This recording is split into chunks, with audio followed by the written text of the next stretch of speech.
ਦੋਸਤੋ ਪੰਜਾਬੀ ਟ੍ਰਿਬਿਊਨ ਦੇ ਰੋਜ਼ਾਨਾ ਪ੍ਰੋਗਰਾਮ ਵੇਲੇ ਦੀ ਗੱਲ ਵਿੱਚ ਤੁਹਾਡਾ ਸਵਾਗਤ ਹੈ। ਮੈਂ ਆਤਿਸ਼ ਗੁਪਤਾ ਤੁਹਾਡੇ ਸਾਹਮਣੇ ਹਾਜ਼ਰ ਹਾਂ ਤੇ ਅੱਜ ਅਸੀਂ ਗੱਲ ਕਰਾਂਗੇ ਕੀ ਰੇਤ ਮਾਫੀਆ ਤੇ ਠੱਲ ਪਾ ਸਕੇਗੀ ਮਾਨ ਸਰਕਾਰ ਦੀ ਮਾਈਨਿੰਗ ਪਾਲਿਸੀ।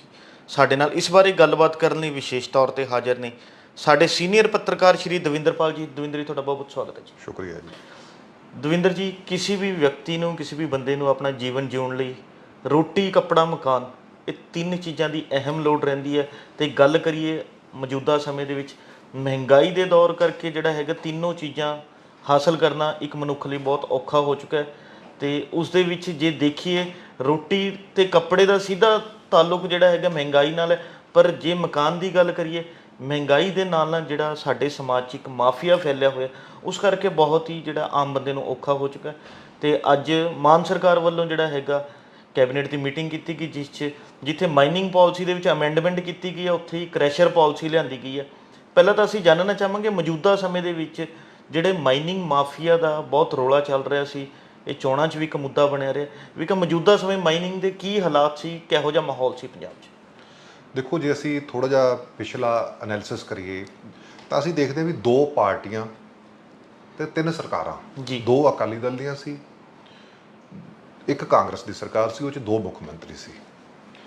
ਰੇਤੇ ਦੀ ਤੇ ਵਜਰੀ ਦੀ ਜਿਹੜੀ ਮਾਈਨਿੰਗ ਦੇ ਕੰਮ ਦੇ ਵਿੱਚ ਜੋ ਮਾਫੀਆ ਦੀ ਇਨਵੋਲਵਮੈਂਟ ਸੀ, ਜਿਸ ਤਰ੍ਹਾਂ ਗੌਰਮੈਂਟ ਨੇ ਤੇ ਗੁੰਡਿਆਂ ਨੇ ਜਿਹੜਾ ਇਹਨੂੰ ਕੰਟਰੋਲ ਕੀਤਾ ਹੋਇਆ ਸੀ, ਮਨਮਰਜ਼ੀ ਦੇ ਰੇਟ ਤੇ ਮਨਮਰਜ਼ੀ ਦੀ ਜਿਹੜੀ ਹੈ ਇਲੀਗਲ ਤੇ ਲੀਗਲ ਜਿਹੜੀ ਗੈਰ ਕਾਨੂੰਨੀ ਤੇ ਕਾਨੂੰਨੀ ਮਾਈਨਿੰਗ ਰਾਹੀਂ ਦੋਹੇ ਤਰ੍ਹਾਂ ਦੀ ਲੁੱਟ, ਵਾਤਾਵਰਨ ਦੀ ਵੀ ਲੁੱਟ, ਵਾਤਾਵਰਨ ਦਾ ਘਾਣ ਤੇ ਲੋਕਾਂ ਦੀ ਲੁੱਟ, ਜੀ। ਉਹਦੇ ਨਾਲ ਸਰਕਾਰਾਂ ਬਦਨਾਮ ਹੋਈਆਂ, ਦੋਨੇ ਪਾਰਟੀਆਂ ਬਦਨਾਮ ਹੋਈਆਂ, ਦੋਨਾਂ ਪਾਰਟੀਆਂ ਦੇ ਲੀਡਰ ਬਦਨਾਮ ਹੋਏ।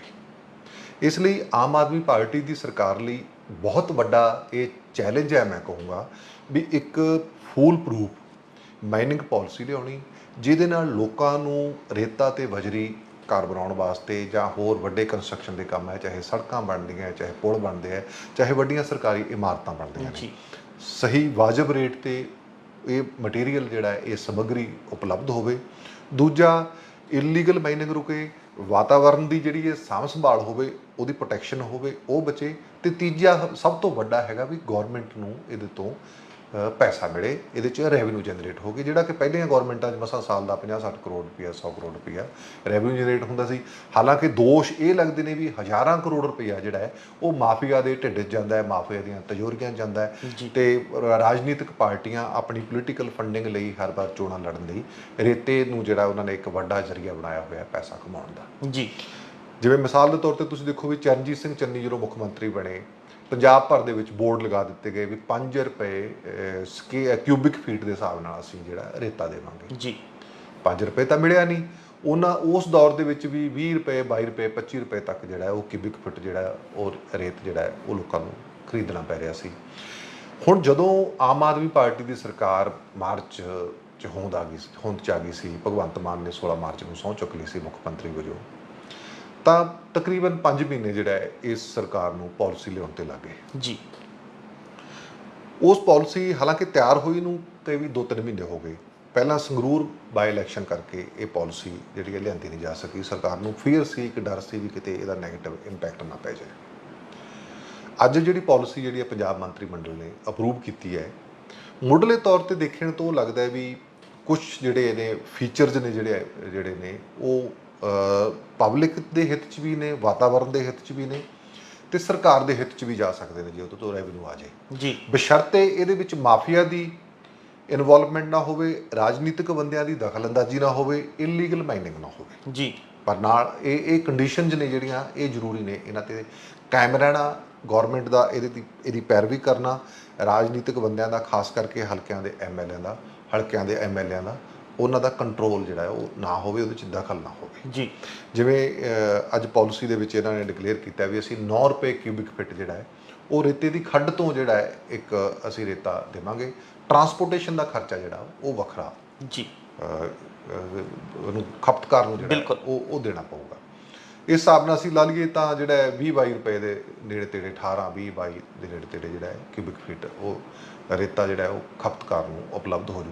ਮਿਲਣਾ ਤਾਂ ਇਸ ਤੋਂ ਵੀ ਸਸਤਾ ਚਾਹੀਦਾ ਹੈ ਜੀ। ਕਿਉਂਕਿ ਟਰਾਂਸਪੋਰਟੇਸ਼ਨ ਦਾ ਖਰਚਾ ਵੀ ਬਹੁਤ ਜ਼ਿਆਦਾ ਪੈਣਾ ਹੈ। ਡੀਜ਼ਲ ਦੇ ਰੇਟ ਜਿਹੜੇ ਕਿੱਥੇ ਜਾਂਦੇ ਨੇ, ਤੁਸੀਂ ਟਰੱਕ ਤੇ ਚਾਹੇ ਟਿੱਪਰ ਤੇ ਕਿਸ ਤਰ੍ਹਾਂ ਦਾ ਵੀ ਆਉਣਾ ਆਪਾਂ ਅੰਦਾਜ਼ਾ ਲਾ ਸਕਦੇ ਹਾਂ ਵੀ ਉਹ ਟਰਾਂਸਪੋਰਟੇਸ਼ਨ ਦੇ ਖਰਚੇ ਵੀ ਦਿਨ ਦਿਨ ਵੱਧ ਰਹੇ ਨੇ ਜੀ। ਤੇ ਚਲੋ ਐਨੀ ਹਾਓ ਕੁਛ ਨਾ ਕੁਛ ਫੂਲ ਪ੍ਰੂਫ ਹੋਵੇ, ਕਿਉਂਕਿ ਜਦੋਂ ਅਸੀਂ ਦੇਖਦੇ ਹਾਂ ਵੀ ਮਾਈਨਿੰਗ ਦਾ ਕੰਮ ਟੋਟਲੀ ਠੱਪ ਪਿਆ ਜੀ। ਹੁਣ ਇਸ ਵੇਲੇ ਨਾ 40 ਰੁਪਏ ਨਾ 45 ਰੁਪਏ ਨਾ 46 ਰੁਪਏ ਕਿਸੇ ਨੂੰ ਰੇਤਾ ਮਿਲ ਨਹੀਂ ਰਿਹਾ, ਚਾਹੇ ਉਹ ਸਰਕਾਰੀ ਹੈ ਚਾਹੇ ਗੈਰ ਸਰਕਾਰੀ ਹੈ। ਕੰਸਟਰਕਸ਼ਨ ਦਾ ਕੰਮ ਬਿਲਕੁਲ ਠੱਪ ਪਿਆ, ਕਿਸੇ ਦਾ ਕੋਈ ਕੰਮ ਨਹੀਂ ਚੱਲ ਰਿਹਾ। ਉਹਦੇ ਨਾਲ ਕੀ ਹੈ, ਸਾਰੀਆਂ ਚੀਜ਼ਾਂ ਦੀ ਮਹਿੰਗਾਈ ਦਿਨੋਂ ਦਿਨ ਵੱਧ ਰਹੀ ਹੈ। ਸੀਮੈਂਟ ਦਾ ਰੇਟ ਵੱਧ ਰਿਹਾ ਹੈ, ਸਰੀਏ ਦਾ ਰੇਟ ਵੱਧ ਰਿਹਾ ਹੈ। ਜਿਹੜੇ ਬੰਦੇ ਦੀ ਅੱਜ ਕੰਸਟਰਕਸ਼ਨ ਦਾ ਕੰਮ ਰੁਕ ਗਿਆ, ਉਹ ਜਦੋਂ 6 ਮਹੀਨਿਆਂ ਬਾਅਦ ਕੰਸਟਰਕਸ਼ਨ ਦਾ ਕੰਮ ਸ਼ੁਰੂ ਕਰੂ ਤਾਂ ਉਹ ਸਾਰੇ ਰੇਟ ਜਿਹੜੇ ਉਹ ਵੱਧ ਜਾਣੇ ਆ। ਬਿਜਲੀ ਦਾ ਕੰਮ ਉਹਦੇ ਘਰ 'ਚ ਹੋਣਾ ਹੈ, ਉਹ 'ਚ ਪਲੰਬਿੰਗ ਦਾ ਕੰਮ ਹੋਣਾ ਹੈ, ਉਹ ਸਾਰੇ ਅਸੀਂ ਜੇ ਲਾ ਲਈਏ ਤਾਂ ਉਹ ਰੇਟ ਜਿਹੜਾ ਉਹ ਵੱਧ ਜਾਂਦਾ। ਕੰਸਟਰਕਸ਼ਨ ਕਾਸਟ ਫਿਰ ਜਦੋਂ ਵੱਧਦੀ ਹੈ, ਗਰੀਬ ਬੰਦੇ ਨੂੰ ਜਿਹੜਾ ਉਹ ਘਰ ਪਾਉਣਾ ਬਹੁਤ ਮੁਸ਼ਕਲ ਹੋ ਜਾਂਦਾ ਹੈਗਾ ਜੀ। ਤੇ ਇਸ ਲਈ ਜਿਹੜਾ ਇਹ ਰੇਟ ਨੂੰ ਠੱਲ ਪਾਉਣਾ ਬਹੁਤ ਜ਼ਰੂਰੀ ਸੀ। ਜੇ ਸਰਕਾਰ ਇਹਦੇ 'ਚ ਕਾਮਯਾਬ ਹੁੰਦੀ ਹੈ ਤਾਂ ਉਹ ਬਹੁਤ ਸ਼ਲਾਘਾਯੋਗ ਮੰਨਿਆ ਜਾ ਸਕਦਾ ਹੈ। ਜੀ ਦਵਿੰਦਰ, ਜਿਵੇਂ ਤੁਸੀਂ ਹੁਣੇ ਜ਼ਿਕਰ ਕਰਕੇ ਹਟਿਓ ਕਿ ਮੁੱਖ ਮੰਤਰੀ ਜਦੋਂ ਚਰਨਜੀਤ ਸਿੰਘ ਚੰਨੀ ਸੀ ਤਾਂ ਉਹਨਾਂ ਐਲਾਨ ਕੀਤਾ ਸੀ ਵੀ ਕਿ ਅਸੀਂ 5.5 ਰੁਪਏ ਕਿਊਬਿਕ ਫੀਟ ਜਿਹੜਾ ਹੈਗਾ ਰੇਤਾ ਅਸੀਂ ਉਪਲਬਧ ਕਰਾਵਾਂਗੇ, ਜੋ ਕਿ ਨਹੀਂ ਹੋ ਸਕਿਆ। ਤੇ ਅੱਜ ਜਿਹੜਾ ਪੰਜਾਬ ਸਰਕਾਰ ਨੇ ਫੈਸਲਾ ਲਿਆ ਵੀ ਕਿ ਅਸੀਂ 9 ਰੁਪਏ ਕਿਊਬਿਕ ਫੀਟ ਜਿਹੜਾ ਹੈਗਾ ਰੇਤਾ ਮੁਹੱਈਆ ਕਰਵਾਵਾਂਗੇ। ਇਸ ਦੇ ਪਿੱਛੇ ਤੁਸੀਂ ਇਸ ਨੂੰ ਕਿਵੇਂ ਦੇਖੋਗੇ ਵੀ ਕਿ ਇੱਕ ਤਾਂ 4 ਰੁਪਏ ਦਾ ਜਿਹੜਾ ਫਰਕ ਹੈ, ਇਹਦੇ ਨਾਲ ਸਰਕਾਰ ਦੇ ਖਜ਼ਾਨੇ ਤੇ ਕਿਸ ਤਰ੍ਹਾਂ ਦਾ ਜਿਹੜਾ ਹੈਗਾ ਰੈਵਨਿਊ ਮਿਲ ਸਕੇਗਾ ਸਰਕਾਰ ਨੂੰ, ਜਾਂ ਇਸ ਰੇਟ ਨੂੰ ਕਿਵੇਂ ਦੇਖੋਗੇ? ਨਹੀਂ, ਉਹੀ ਹੈ, ਦੇਖੋ ਮੈਂ ਇੱਕ ਚੀਜ਼ ਬਾਰੇ ਸਾਨੂੰ ਕਲੀਅਰ ਹੋਣਾ ਚਾਹੀਦਾ ਹੈ। 5 ਰੁਪਏ ਸਿਰਫ 5 ਰੁਪਏ 5.5 ਰੁਪਏ ਸਿਰਫ ਐਲਾਨ ਸੀ ਜੀ। ਚਰਨਜੀਤ ਸਿੰਘ ਚੰਨੀ ਦੇ ਹੀ ਹਲਕੇ ਦਾ ਉਹਦਾ ਖਾਸਮ ਖਾਸ ਸਰਪੰਚ ਜਿਹੜਾ ਹੈ ਉਹ ਇਲੀਗਲ ਮਾਈਨਿੰਗ ਦੇ ਦੋਸ਼ਾਂ 'ਚ ਫੜਿਆ ਗਿਆ। ਸਾਬਕਾ ਜੰਗਲਾਤ ਮੰਤਰੀਆਂ ਤੇ ਦੋਸ਼ ਲੱਗੇ ਵੀ ਜਿਹੜੀ ਜੰਗਲਾਤ ਲਈ ਪ੍ਰੋਟੈਕਟਡ ਜ਼ਮੀਨ ਸੀ, ਰਾਖਵੀਂ ਜ਼ਮੀਨ ਸੀ, ਜਿੱਥੇ ਦਰਖਤ ਲਾਏ ਜਾਣੇ ਸੀ, ਜਿੱਥੇ ਬੂਟੇ ਲਾਏ ਜਾਣੇ ਸੀ, ਉੱਥੇ ਮਾਂ ਦੇ ਪੁੱਤਾਂ ਨੇ ਮਾਈਨਿੰਗ ਕਰਾਤੀ ਜੀ। ਸਾਬਕਾ ਮੁੱਖ ਮੰਤਰੀ ਦੀ ਸਾਲੀ ਦਾ ਪੁੱਤ 10 ਕਰੋੜ ਰੁਪਏ ਦੀ ਰਿਕਵਰੀ ਦੇ ਸਮੇਤ ਉਹ ਗ੍ਰਿਫਤਾਰ ਹੋ ਜਾਂਦਾ ਹੈ। ਉਹ ਵੀ ਦੋਸ਼ ਲੱਗਦੇ ਨੇ ਵੀ ਉਹ ਮਾਈਨਿੰਗ ਦਾ ਪੈਸਾ ਸੀ ਜਾਂ ਟਰਾਂਸਫਰਾਂ ਦਾ ਪੈਸਾ ਸੀ। ਜੀ।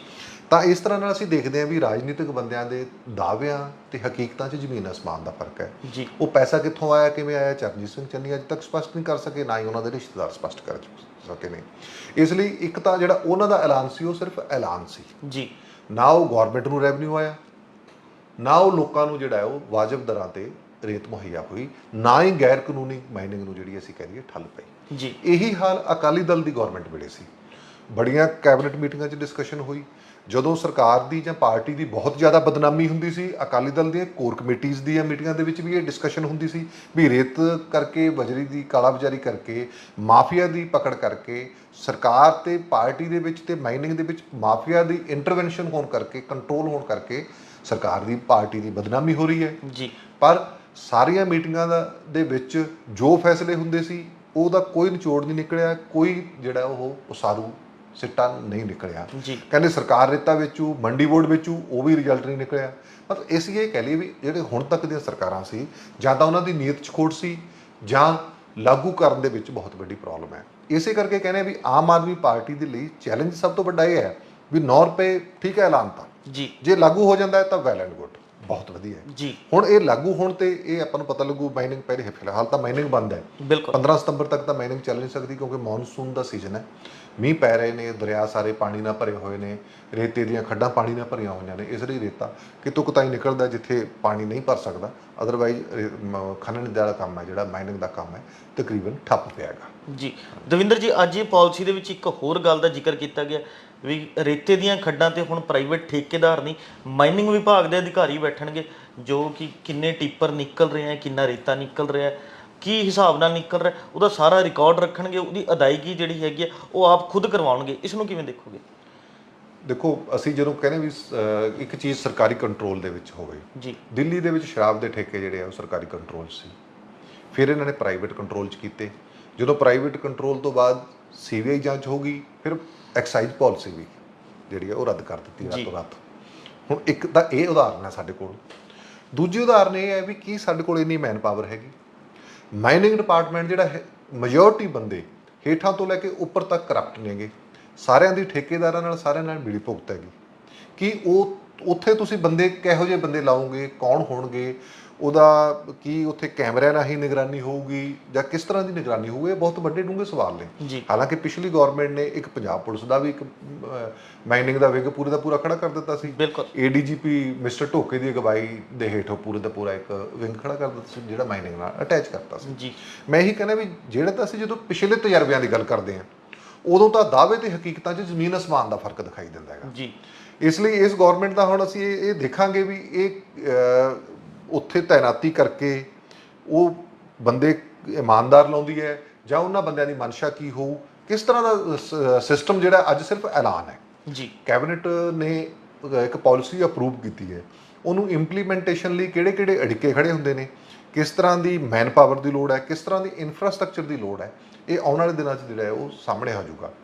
ਤੇ ਦੂਜੀ ਆਪਾਂ ਕ੍ਰਸ਼ਰ ਵੀ ਪਾਲਿਸੀ ਵੀ ਮੇਰੇ ਖਿਆਲ ਬਿਲਕੁਲ ਕ੍ਰੈਸ਼ਰ ਪਾਲਿਸੀ ਤੇ ਵੀ ਆ ਰਹੇ ਸੀਗੇ ਵੀ ਕਿ ਅੱਜ ਪੰਜਾਬ ਸਰਕਾਰ ਨੇ ਕ੍ਰੈਸ਼ਰ ਪਾਲਿਸੀ ਨੂੰ ਜਿਹੜਾ ਮਨਜ਼ੂਰੀ ਦਿੱਤੀ ਹੈ ਤੇ ਉਸ 'ਚ ਬਜਰੀ ਦੇ ਜਿਹੜੀ ਕੀਮਤਾਂ ਉਹ ਤੈਅ ਕੀਤੀਆਂ ਵੀ ਕਿ 17.5 ਰੁਪਏ ਤੋਂ ਲੈ ਕੇ 20 ਰੁਪਏ ਤੱਕ ਜਿਹੜਾ ਹੈਗਾ ਫੁੱਟ ਜਿਹੜਾ ਹੈਗਾ ਬਜਰੀ ਦੀ ਰੇਤ ਦੀ ਬਜਰੀ ਦੀ ਕੀਮਤ ਜਿਹੜੀ ਹੈ ਤੈਅ ਕੀਤੀ ਹੈ। ਇਸ ਨੂੰ ਕਿਵੇਂ ਦੇਖੋਗੇ ਤੁਸੀਂ? ਹਾਂ, ਉਹਦੇ 'ਚ ਵੀ ਇਹ ਸਭ ਤੋਂ ਵੱਡਾ ਪ੍ਰੋਬਲਮ ਕੀ ਸੀ ਪਿਛਲੇ ਜਿਹੜੇ ਸਰਕਾਰਾਂ ਦੇ ਚੱਲਦਾ ਸੀ, ਜਿਵੇਂ ਇਹਨਾਂ ਨੇ ਕੀਤਾ ਹੈ ਵੀ ਅਸੀਂ 1 ਰੁਪਿਆ ਜਿਹੜਾ ਹੈ ਵਾਤਾਵਰਣ ਟੈਕਸ ਲਵਾਂਗੇ, ਇਨਵਾਇਰਨਮੈਂਟ ਟੈਕਸ, ਠੀਕ ਹੈ, ਗਵਰਨਮੈਂਟ ਨੂੰ ਲੈਣਾ ਚਾਹੀਦਾ ਹੈਗਾ। ਦੂਜਾ ਇਹਨਾਂ ਨੇ ਕੀਤਾ ਵੀ 2 ਰੁਪਏ 40 ਪੈਸੇ ਕਿਊਬਿਕ ਫਿਟ ਜਿਹੜੀ ਹੈ ਉਹ ਰਾਇਲਟੀ ਹੋਊਗੀ ਗਵਰਨਮੈਂਟ ਦੀ। ਜੀ 17-18 ਰੁਪਏ ਫੁੱਟ ਜਿਹੜਾ ਹੈ ਉਹ ਖਪਤਕਾਰ ਨੂੰ ਰੇਟ ਲੱਗੂ, ਉਹਦੇ ਵਿੱਚ ਇਹੀ ਹੋਊ।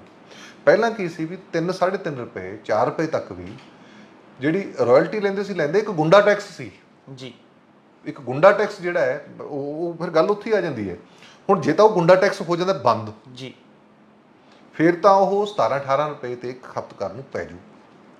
ਜੇ ਹੁਣ ਉਹਦੇ ਤੇ 2 ਰੁਪਏ 3 ਰੁਪਏ 4 ਰੁਪਏ 5 ਰੁਪਏ ਗੁੰਡਾ ਟੈਕਸ ਲੱਗ ਜਾਂਦਾ ਹੈ ਤਾਂ 20 ਰੁਪਏ ਤੂੰ ਕ੍ਰਾਸ ਕਰ ਜੂ, ਤਾਂ ਉਹ ਫਿਰ ਟਰਾਂਸਪੋਰਟੇਸ਼ਨ ਦਾ ਖਰਚਾ ਲਾ ਲਓ, ਤਾਂ ਉਹ ਫਿਰ ਖਪਤਕਾਰ ਤੇ ਜਿਹੜਾ ਉਹ ਬਹੁਤ ਜ਼ਿਆਦਾ ਬੋਝ ਪੈਂਦਾ ਹੈਗਾ। ਜੀ ਇਸ ਲਈ ਮੈਂ ਮੁੱਢਲੇ ਤੌਰ ਤੇ ਇਹ ਕਹੂੰਗਾ ਵੀ ਜੋ ਕੈਬਨਿਟ ਨੇ ਅੱਜ ਡਿਸੀਜਨ ਲਏ ਹੈ, ਜਿਹੜੀ ਪਾਲਿਸੀ ਪਾਸ ਕੀਤੀ ਹੈ, ਉਹਨੂੰ ਮੁੱਢਲੇ ਤੌਰ ਤੇ ਅਸੀਂ ਉਹਦਾ ਸਵਾਗਤ ਕਰਦੇ ਹਾਂ, ਉਹਨੂੰ ਸਹੀ ਮੰਨਦੇ ਹਾਂ, ਉਹਨੂੰ ਖਪਤਕਾਰ ਦੇ ਹਿੱਤ 'ਚ ਮੰਨਦੇ ਹਾਂ, ਬਸ਼ਰਤੇ ਭਗਵੰਤ ਮਾਨ ਦੀ ਸਰਕਾਰ, ਉਹਨਾਂ ਦੇ ਮਿਨਿਸਟਰ ਹਰਜੋਤ ਸਿੰਘ ਬੈਂਸ ਇਸ ਪਾਲਿਸੀ ਨੂੰ ਲਾਗੂ ਕਰਨ ਵੇਲੇ, ਇਹਨੂੰ ਇੰਪਲੀਮੈਂਟ ਕਰਨ ਵੇਲੇ ਉਸੇ ਤਰ੍ਹਾਂ ਦੀ ਮਨਸ਼ਾ, ਉਸੇ ਤਰ੍ਹਾਂ ਦੀ ਨੀਅਤ ਦਿਖਾਉਣ, ਇਹਦੇ 'ਚੋਂ ਪੋਲੀਟੀਕਲ ਫੰਡਿੰਗ ਜਾਂ ਹੋਰ ਲਈ ਉਮੀਦ ਰੱਖ ਕੇ ਖਪਤਕਾਰ ਨੂੰ ਤੇ ਸਰਕਾਰੀ ਖਜ਼ਾਨੇ ਦੇ ਮੱਦੇਨਜ਼ਰ ਉਹਨਾਂ ਨੂੰ ਧਿਆਨ 'ਚ ਰੱਖ ਕੇ ਹੀ ਇੰਪਲੀਮੈਂਟੇਸ਼ਨ ਜਿਹੜੀ ਹੈ ਉਹ ਕੀਤੀ ਜਾਣੀ ਚਾਹੀਦੀ ਹੈ। ਦਵਿੰਦਰ, ਜਿਹੜੀ ਕ੍ਰੈਸ਼ਰ ਪਾਲਿਸੀ ਆਈ ਹੈ, ਇਸ 'ਚ ਇੱਕ ਹੋਰ ਚੀਜ਼ ਦੇਖਣ ਨੂੰ ਮਿਲੀ ਹੈ ਵੀ ਕਿ ਪਹਿਲਾਂ ਕ੍ਰੈਸ਼ਰ ਲਗਾਉਣ ਲਈ ਜਿਹੜੀ ਫੀਸ ਰੱਖੀ ਗਈ ਸੀ ਉਹ ਇੱਕ 10,000 ਰੁਪਏ ਰਜਿਸਟ੍ਰੇਸ਼ਨ ਫੀਸ ਸੀ, ਪਰ ਹੁਣ ਉਹ ਵਾਲੀ ਫੀਸ ਵਧਾ ਕੇ 1 ਲੱਖ ਰੁਪਏ ਕਰ ਦਿੱਤੀ ਗਈ ਹੈ। ਤੁਹਾਨੂੰ ਨਹੀਂ ਲੱਗਦਾ ਇਸ ਨਾਲ ਜਿਹੜਾ ਕ੍ਰੈਸ਼ਰ ਮਾਲਕ ਹੋਏਗਾ, ਇਹ ਕ੍ਰੈਸ਼ਰ ਚਲਾਉਣ ਵਾਲਾ ਹੋਏਗਾ, ਉਸ 'ਤੇ ਇੱਕ ਵੱਖਰਾ ਬੋਝ ਵੀ ਪਵੇਗਾ? ਨਹੀਂ, ਮੈਨੂੰ ਲੱਗਦਾ ਉਹਦਾ 2 ਫਾਇਦੇ ਹੋਣਗੇ। ਇੱਕ ਤਾਂ ਉਹ ਲਮਸਮ ਫੀਸ ਹੈ, ਜੀ ਇੱਕ ਵਾਰੀ ਐਸਟੈਬਲਿਸ਼ ਹੋ ਗਿਆ ਉਹ ਠੀਕ ਹੈ, ਉਹ ਸਰਕਾਰ ਨੂੰ ਫੀਸ ਆ ਜਾਣੀ ਹੈ। ਦੂਜਾ ਜਿਹੜਾ ਸਭ ਤੋਂ ਵੱਡਾ ਕੀਤਾ ਇਲੀਗਲ ਮਾਈਨਿੰਗ ਨੂੰ ਰੋਕਣ ਲਈ, ਇਹਨਾਂ ਨੇ ਕਰਤਾ ਵੀ 5 ਹੈਕਟੇਅਰ ਤੱਕ ਦੀ ਜਿਹੜੀ ਹੈ ਜ਼ਮੀਨ ਮਾਈਨਿੰਗ ਲਈ ਉਹ ਬੰਦਾ ਲੈ ਸਕੂਗਾ। ਉਹਦੇ 'ਚੋਂ ਖੁਦਾਈ ਹੋਊਗੀ, ਖੁਦਾਈ ਹੋ ਕੇ ਜਿਹੜਾ ਪੱਥਰ ਕੱਢ ਕੇ ਉਹਦੀ ਮਾਈਨਿੰਗ, ਰੇਤਾ ਅਲੱਗ ਵੇਚੂਗਾ, ਮਾਈਨਿੰਗ ਨਾਲ ਪੱਥਰ ਦੀ ਬਜਰੀ ਬਣਾ ਕੇ ਉਹ ਕ੍ਰਸ਼ ਕਰਕੇ ਉਹ ਅਲੱਗ ਵੇਚੂਗਾ। ਜੀ ਪਹਿਲਾਂ ਕੀ ਸੀ, ਪਹਿਲਾਂ ਇਲੀਗਲ ਮਾਈਨਿੰਗ ਚੱਲਦੀ ਸੀ। ਤੁਸੀਂ ਜਦੋਂ ਰੋਪੜ ਦੇ ਏਰੀਏ 'ਚ ਜਾਂਦੇ ਹੋ, ਨੂਰਪੁਰ ਬੇਦੀ ਦੇ ਏਰੀਏ 'ਚ ਜਾਂਦੇ ਹੋ, ਤਾਂ ਪਹਾੜਾਂ ਦੇ ਪਹਾੜ ਮਾਫੀਆ ਨੇ ਜਿਹੜੇ ਉਹ ਸਾਫ਼ ਕਰਤੇ।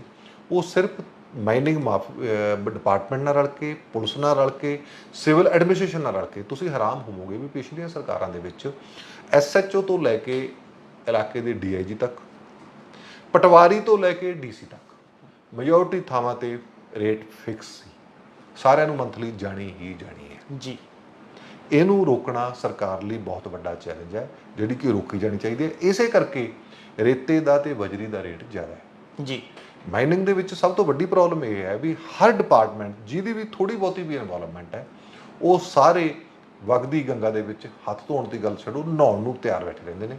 ਉਹ ਸਾਰੇ ਡੁਬਕੀ ਲਾਉਂਦੇ ਨੇ, ਸਾਰੇ ਹੀ ਆਪਦਾ ਹਿੱਸਾ ਬੰਨੀ ਬੈਠੇ ਨੇ। ਕੋਈ ਇੱਕ ਅੱਧਾ ਜਿਹੜਾ ਕਹਿੰਦਾ ਵੀ ਮੈਂ ਇਮਾਨਦਾਰ ਹਾਂ, ਸਾਰਿਆਂ ਦਾ ਬਿਜ਼ਨਸ ਤਾਂ ਇਮਾਨਦਾਰੀ ਦਾ ਕਦੇ ਹੁੰਦਾ ਨਹੀਂ। ਉਹ ਹੋ ਸਕਦਾ ਕੋਈ ਇੱਕ ਅੱਧਾ ਇੰਡੀਵਿਜੂਅਲ ਬਚਿਆ ਹੋਵੇ, ਅਦਰਵਾਈਜ਼ ਹਰ ਡਿਪਾਰਟਮੈਂਟ ਨੂੰ ਉਹਦਾ ਮੁੱਲ ਤਾਰ ਕੇ ਫਿਰ ਹੀ ਕ੍ਰਸ਼ਿੰਗ, ਚਾਹੇ ਉਹ ਰੇਤੇ ਦੀ ਹੈ ਚਾਹੇ ਬਜਰੀ ਦੀ ਹੈ। ਪੰਜਾਬ ਦੇ ਵਿੱਚ ਜਿਹੜਾ ਟ੍ਰੈਂਡ ਜਿਹੜਾ ਉਹ ਇਸ ਤਰ੍ਹਾਂ ਦਾ ਐਸਟੈਬਲਿਸ਼ ਹੋਇਆ ਹੈ। ਆਪਾਂ ਇਸ ਗਵਰਨਮੈਂਟ ਦਾ ਇੱਕ ਪਲੱਸ ਪੁਆਇੰਟ ਇਹ ਕਹਾਂਗੇ, ਹਰ ਵਕਤ ਆਪਾਂ ਕ੍ਰਿਟਿਸਾਈਜ਼ ਕਰਦੇ ਹਾਂ, ਬਹੁਤ ਸਾਰੇ ਫੈਸਲਿਆਂ ਦੇ ਕਰਦੇ ਹਾਂ। ਜੀ ਬਿਲਕੁਲ। ਹੇਠਲੇ ਲੈਵਲ ਤੇ ਦਫ਼ਤਰਾਂ ਦੇ ਵਿੱਚ ਕਰਪਸ਼ਨ ਘਟੀ ਹੈ, ਬਿਨਾਂ ਸ਼ੱਕ ਘਟੀ ਹੈ। ਤੇ ਉਹਦਾ ਸਵਾਗਤ ਕਰਨਾ ਬਣਦਾ ਹੈ। ਜਿਹੜੀਆਂ ਸਰਕਾਰ ਦੇ ਮਾੜੇ ਫੈਸਲੇ ਨੇ, ਲੋਕ ਵਿਰੋਧੀ ਫੈਸਲੇ ਨੇ, ਜੀ ਫੋਕੀ ਵਾਹਵਾਹੀ ਲਈ ਫੈਸਲੇ ਨੇ, ਉਹਨੂੰ ਅਸੀਂ ਕ੍ਰਿਟੀਸਾਈਜ਼ ਕਰਾਂਗੇ। ਜਰਨਲਿਜ਼ਮ ਦਾ ਰਾਈਟ ਬਣਦਾ ਤੇ ਪੱਤਰਕਾਰਾਂ ਦਾ ਇੱਕ ਵਾਚ-ਡੌਗ ਦੇ ਦੇ ਤੌਰ ਤੇ ਕੰਮ ਕਰਨਾ ਸਾਡੀ ਡਿਊਟੀ ਹੈ। ਅਸੀਂ ਆਪਦੇ ਕਰਤੱਵ ਨਿਭਾਵਾਂਗੇ, ਨਿਭਾਉਂਦੇ ਰਹਾਂਗੇ। ਚੰਗੇ ਫੈਸਲੇ ਦੀ ਸ਼ਲਾਘਾ ਕਰਾਂਗੇ, ਮਾੜੇ ਫੈਸਲੇ ਨੂੰ ਜਿਹੜਾ ਲੋਕਾਂ ਨੂੰ ਦੱਸਾਂਗੇ ਭਾਈ ਇਹ ਫੈਸਲਾ ਚੰਗਾ ਹੈ ਜਾਂ ਮਾੜਾ। ਦਵਿੰਦਰ ਜੀ, ਹੁਣ ਇੱਕ ਵੱਡਾ ਸਵਾਲ ਇਹ ਖੜਾ ਹੁੰਦਾ ਹੈ, ਜਿਵੇਂ ਆਪਾਂ ਪ੍ਰੋਗਰਾਮ ਦੀ ਸ਼ੁਰੂਆਤ ਤੋਂ ਕਹਿੰਦੇ ਆ ਰਹੇ ਹਾਂ ਵੀ ਕਿ ਐਲਾਨ ਤਾਂ ਪਹਿਲਾਂ ਵੀ ਬਹੁਤ ਹੁੰਦੇ ਆਏ ਨੇ, ਅੱਜ ਕੈਬਨਿਟ ਨੇ ਫੈਸਲਾ ਇੱਕ ਹੋਰ ਲੈ ਲਿਆ। ਤੁਹਾਨੂੰ ਲੱਗਦਾ ਹੈ ਵੀ ਕਿ ਆਉਣ ਵਾਲੇ ਦਿਨਾਂ 'ਚ ਇਹ ਜ਼ਮੀਨੀ ਪੱਧਰ ਤੇ ਜਿਹੜਾ ਹੈ ਲਾਗੂ ਹੋ ਸਕੇਗਾ ਉਸ ਤਰੀਕੇ ਨਾਲ, ਜਾਂ ਇਸ ਦੇ ਲਾਗੂ ਹੋਣ ਨਾਲ ਲੋਕਾਂ ਨੂੰ ਰਾਹਤ ਮਿਲ ਸਕੇਗੀ? ਮੈਨੂੰ ਲੱਗਦਾ ਹੈ ਵੀ ਕਾਫੀ ਹੱਦ ਤੱਕ ਚਾਂਸ ਨੇ, ਉਮੀਦ ਕਰ ਸਕਦੇ ਹਾਂ ਵੀ ਇਹ ਸਰਕਾਰ ਲਾਗੂ ਕਰਨ ਦੇ ਵਿੱਚ ਕਾਮਯਾਬ ਹੋ ਸਕਦੀ ਹੈ, ਬਸ਼ਰਤੇ ਜਿਹੜਾ ਇਹਨਾਂ ਦੀ ਨੀਅਤ ਜਿਹੜੀ ਹੈ ਉਹ ਸਾਫ਼ ਹੋਵੇ। ਤੇ ਜੇ ਮਾਈਨਿੰਗ ਪਾਲਿਸੀ ਸਹੀ ਤਰ੍ਹਾਂ ਨਾਲ ਲਾਗੂ ਕਰਨ 'ਚ ਦੋ ਚੀਜ਼ਾਂ 'ਚ ਇਹ ਕਾਮਯਾਬ ਹੋ ਗਏ ਵੀ ਲੋਕਾਂ ਨੂੰ, ਖਪਤਕਾਰਾਂ ਨੂੰ ਸਮੱਗਰੀ ਮਿਲਣ 'ਚ, ਉਹਨਾਂ ਨੂੰ ਮਟੀਰੀਅਲ ਮਿਲੇ, ਦੂਜਾ ਗੌਰਮੈਂਟ ਨੂੰ ਰੈਵਨਿਊ ਆ ਜੇ, ਤਾਂ ਇਸ ਗੌਰਮੈਂਟ ਦਾ ਅਕਸ ਤੇ ਵੀ ਫਰਕ ਪਊਗਾ, ਅਕਸ ਠੀਕ ਜਾਊਗਾ ਸਰਕਾਰ ਜੀ। ਇਹ ਸਨ ਸਾਡੇ ਸੀਨੀਅਰ ਪੱਤਰਕਾਰ ਸ਼੍ਰੀ ਦਵਿੰਦਰਪਾਲ ਜੀ, ਜਿਨ੍ਹਾਂ ਨੇ ਆਪਣੇ ਵਡਮੁੱਲੇ ਵਿਚਾਰ ਸਾਡੇ ਨਾਲ ਸਾਂਝੇ ਕੀਤੇ। ਕੱਲ੍ਹ ਨੂੰ ਇਸੇ ਸਮੇਂ ਇੱਕ ਨਵੇਂ ਮੁੱਦੇ ਦੇ ਨਾਲ ਫਿਰ ਮਿਲਾਂਗੇ ਪ੍ਰੋਗਰਾਮ ਵੇਲੇ ਦੀ ਗੱਲ ਵਿੱਚ। ਧੰਨਵਾਦ।